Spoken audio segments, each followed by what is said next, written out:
Hello, Tawich in the City. I'm Alex, and this is Tyler, also known as the Water Brothers, and we're so excited for you to watch the latest short film we put together about one of the most special places we've ever been, the shores of Hudson and James Bay.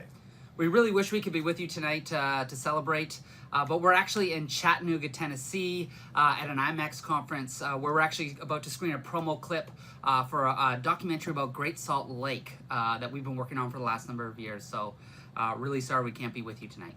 But we were so fortunate to visit Tawich on 3 separate occasions over the last 3 years to profile the incredible biodiversity and beauty of this ecosystem and all the incredible work being done by the Mushkegowuk Council, local communities, Wildlands League, and many others to protect this place for generations to come.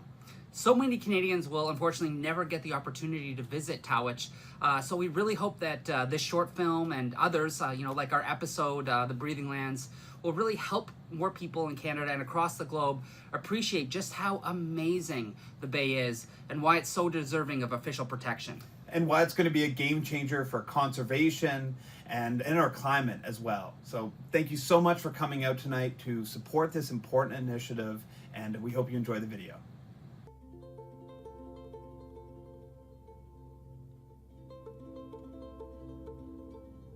What I love most about this place is water.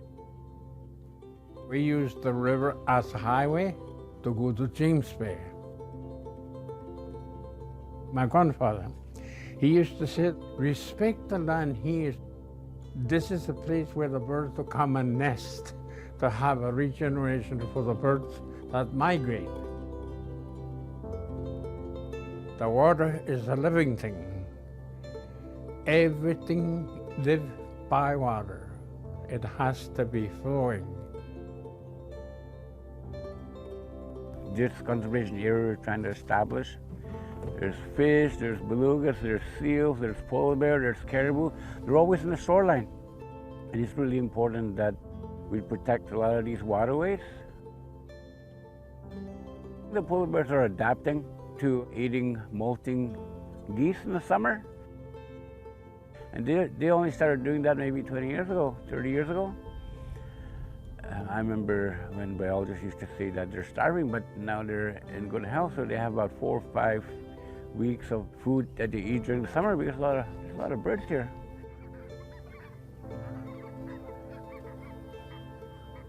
We are a nonprofit Canadian organization whose mission is to protect 50% of Canada. This is a sandbar that's one of my favorite places. And this is actually going to be part of a national marine conservation area that the First Nations are leading on, and we're providing support to help deliver with Canada. A lot of our Indigenous partners, it's part of their homeland. And so this project is about protecting like 91,000 square kilometers of that ocean. This marine protected area goes from Manitoba all the way down to like Moosonee. Now that coast is over 1,200 kilometers long. It's actually longer than Hawaii's coast. You know, anytime I tell Canadians about it, they're also pretty stoked and kind of surprised. Like, really? I'm like, yeah, we have polar bears in Ontario. Everybody talks about Churchill, but I'm like, hey, we got 900 to 1,000 here. And we're gonna do our part to help protect some of their habitat. And then it will connect with the coast, and it will connect with the peatlands and the wetlands in the inland side. Canada actually has 1/4 of the world's peatlands. We are a peatland-rich country. We have one of the largest terrestrial peatland carbon stores in the world. Northern peatlands store 5 times as much carbon as the Amazon rainforest. The carbon that's stored here, we need it to stay here in the peatlands, because if peatlands are degraded or damaged, drained in any way, then all of that carbon that's stored there gets released to the atmosphere, and that is going to make climate change worse. And when we lose peatlands as well, we also lose an amazing store of fresh water and an amazing habitat as well for many, many different species.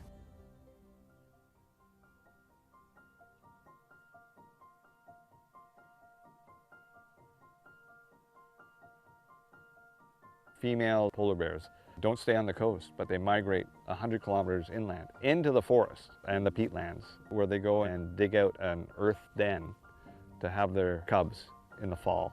Only in Ontario does this happen. And then they migrate back out once the pups are born in January, and they're able to travel and go back out to the sea. So there's this tangible link between the sea and the land for polar bears. A study that came out in 2019 analyzed decades of monitoring data and found that over the last 50 years, we've lost 3 billion birds. So we're really trying to focus on bending that curve. And one of the most important things is maintaining these habitats.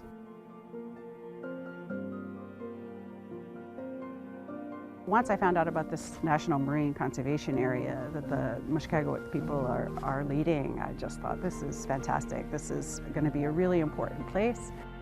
Wherever you go, the common thread is that they want to protect these homelands for their future generations. They are thinking ahead. The Indigenous conservation leaders are progressive because most of the world are not thinking about their great-great-great-great-grandchildren. But the Indigenous communities are.